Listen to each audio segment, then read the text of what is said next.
it's amazing to watch. It is unbelievable just watching all this go down in real time. It's yeah, you can actually see his line there.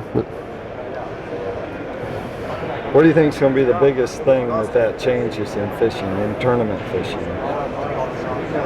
I mean, just being able to see it all happen in real time. You know, in the past we've had, you know, you got lines, you pitch your bait out there, you can actually see your bait go down, you can see the lines kind of going down, but you don't actually see, I mean, you don't see all these fish out in front of the boat like that, where you, I mean, yeah, if he pitches out there 30 foot, he's going to go right down through the middle of them. And I can't say I've had a big tournament with it this year, but I got to play with it a bunch at Lake Martin.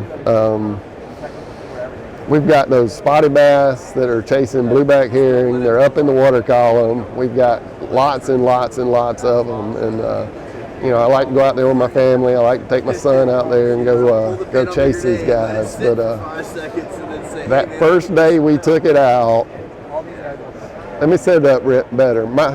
Typically when we go out there, we catch 100 a day is average, I would say.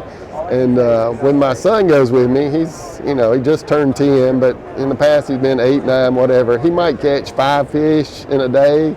You know, he's out there dropping it down, jigging it up and down, has no idea what his bait's doing or that there's fish actually looking at it the whole time. So, and, you know, I've been doing it long enough to know that there's fish looking at it. I just got to trigger them and figure out how to catch them. So I'll catch, you know, 10, 20 to his 1. That first day we went out there, we set this up and you're sitting there looking at all these fish, and he could actually watch his bait go down. He could watch the fish in real time swimming down there chasing it.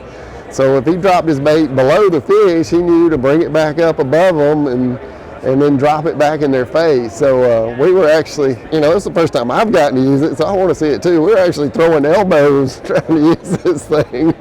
And I bet he caught 20 that first day.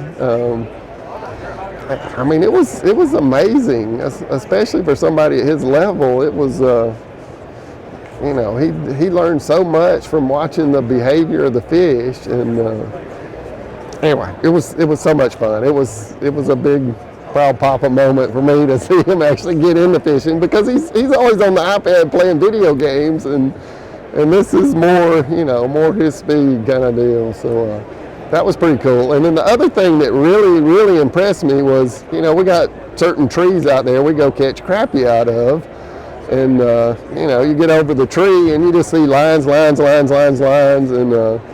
occasionally you'll see one move up in the water column a little bit or down. And, I mean, you know, it's just loaded with crappie. But to actually see that images on the active target, there was 50 to 100 crappie just stuck to the tree, and they just morphed around it. It was, you know, I always assume there's 10, 15, 20 fish there, but I had no idea there were that many fish sitting there and how attached to the tree they were. I mean, it was, anyway, it was eye-opening for sure.